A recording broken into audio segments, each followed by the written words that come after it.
शिव पुराण रुद्र संहिता युद्ध खंड अध्याय 9।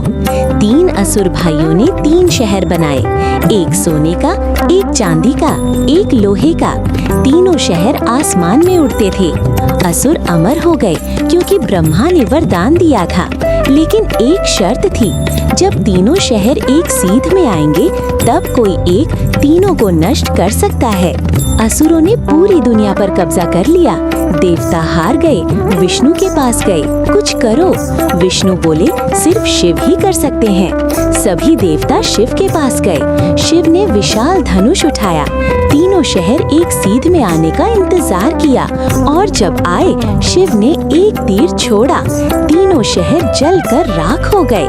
यही है त्रिपुरासुर वध की कहानी। पूरी कहानी YouTube पर। लाइक करो, सब्सक्राइब करो।